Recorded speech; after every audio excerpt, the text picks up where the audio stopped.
The year is 2021. The technological progress in the last 30 years is unprecedented, but for your mammalian brain, 30 years is such a short period of time.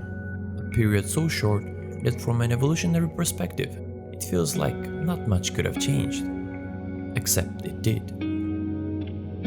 The technological advancements are too fast and powerful that we started to manufacture super stimuli for our brains, with us being one of the first generations to be subjected to them. The long-term consequences for productivity and well-being still not fully known. You have all experienced the following scenario in your life. You wake up feeling motivated and your head is buzzing with ideas. You are certain that today will be a productive day and you are determined to cherish every minute of it. But fast forward 9 hours later and there you are, sitting on the couch, mindlessly staring at YouTube videos, Twitch streams, scrolling through Facebook and checking Instagram notifications. You realize the day is over and all you've done is waste your time. You feel bad about yourself, unmotivated and lethargic. And yet, instead of putting a stop to your destructive behavior, you can't help but do it all over again the very next day. On days like these, it almost seems as if you're inhabited by some lazy version of yourself that has little to no control over its impulses. But why is it that one moment you are determined to be productive and make this the best day of your life, only to be disappointed a few hours down the road? There is a reason, and it has to do with your environment, the advancement of technology, and dopamine. And luckily, there is a way to regain your power. It's called dopamine fasting, and it may very well change your life. Before we delve into what dopamine fasting exactly is, let's first take a look at dopamine itself. Dopamine is a neurotransmitter that is associated with motivation. It plays an important role in the creation of habits, be it good ones or bad ones, and it even has its own little circuit, namely the dopamine reward pathway. It is triggered by new rewards, and when you want or crave something, you have dopamine to thank for it, or to blame, of course. This brain chemical plays a number of roles in cognition. It affects our ability to think, concentrate, and initiate bodily movements. But as it also drives our curiosity and interest in the world around us, it is most famous for its role in motivation. Whether we're getting up early to go for a run, working late to finish a project, or even meeting up with friends for dinner, dopamine underlies the reinforcement of our habits that help us achieve our personal and professional goals. So, what is dopamine fasting? Dopamine fasting is sometimes also called dopamine detoxing. It was created by an American psychiatrist called Dr. Cameron Seppa, and it is an effective evidence-based technique to manage addictive and compulsive behaviors. Remember how I said that dopamine is triggered by new rewards? Well, while it may serve as a source of motivation and inspiration, it also carries some disadvantages. The world we live in today is meticulously engineered to stimulate our senses at all times, from Monday to Sunday, day in and day out.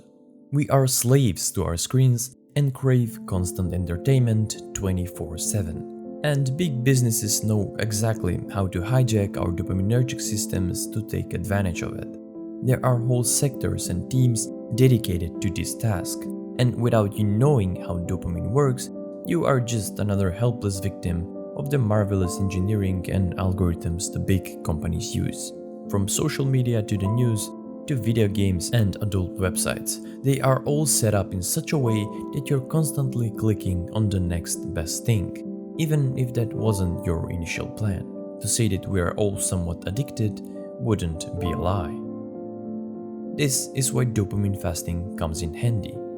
If you do a quick Google search, you might walk away believing that it involves removing or at least reducing dopamine from your body. But as dopamine is necessary to function as a healthy human being, this couldn't be further from the truth. Dopamine fasting is not at all about eliminating dopamine, but rather it's about reducing the impulsive behavior that is reinforced by it, paying attention to the things you're presenting to your brain and which activities you are allowing it to enjoy.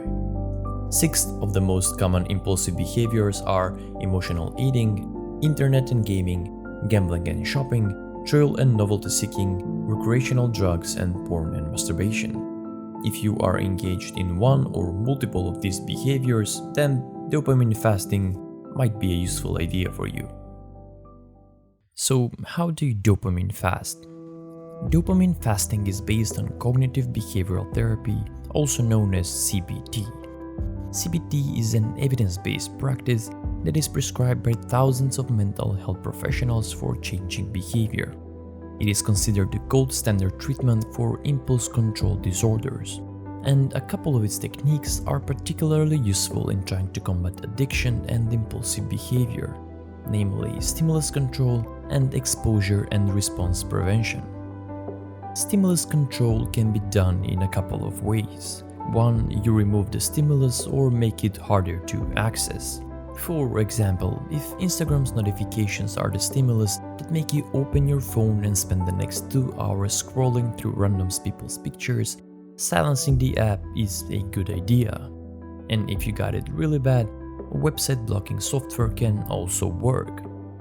2. You engage in an alternative activity that is incompatible with the stimulus. Ever tried checking your Instagram while running? Yeah, I didn't think so. The next technique is called exposure and response prevention, or ERP.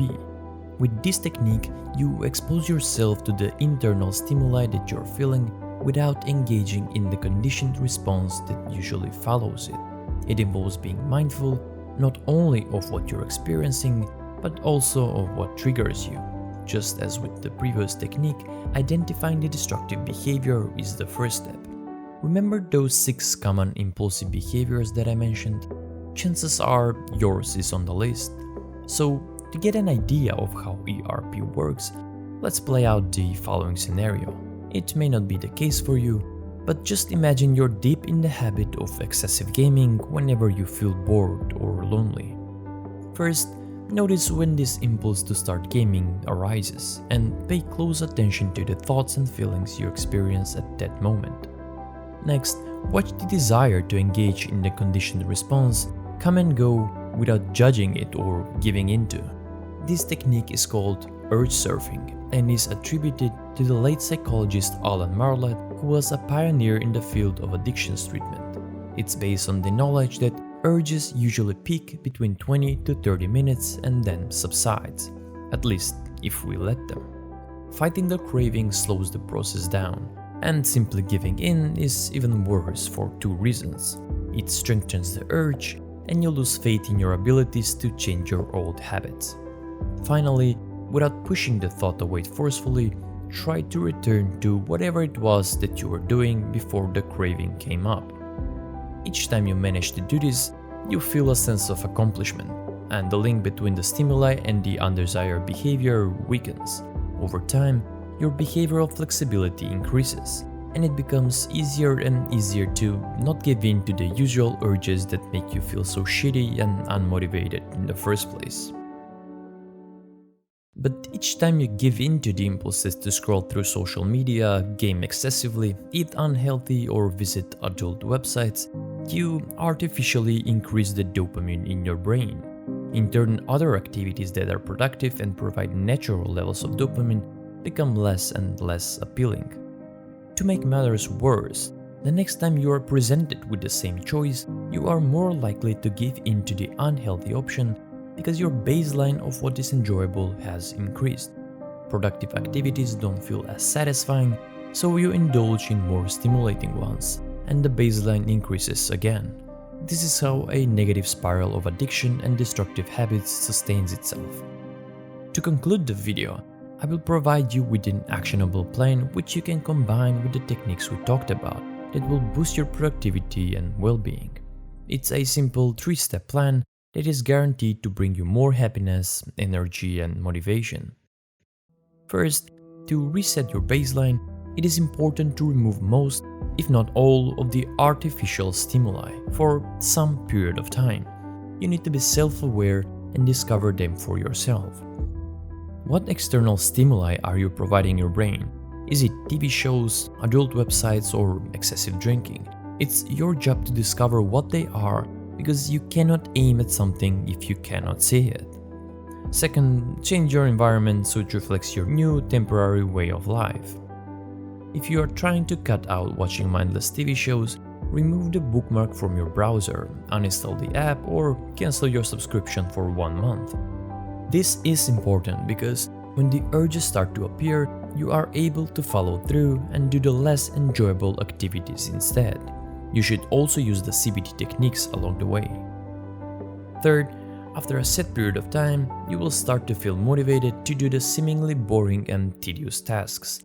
Depending on how serious your condition was, this transition period can last a month, 3 months, or even more. But sooner or later, the normal tasks that you avoided will actually begin to feel rewarding and fun. That is because during the extended period of dopamine fasting, your brain's baseline for what's enjoyable started to decrease. And for your brain to feel the same levels of reward and motivation, it actually increased the levels of dopamine receptors, so less satisfying tasks begin to feel rewarding, which, by the way, is how your brain should normally work. After this period, you don't need to avoid every single dopamine-stimulating activity out there, but hopefully, by now, you will be a lot smarter about them and actually see the difference they make in your brain. We cannot fully remove the artificial stimuli the environment presents to us, but with enough knowledge, careful planning, and determination, hopefully we can all become more motivated, productive, and happy humans.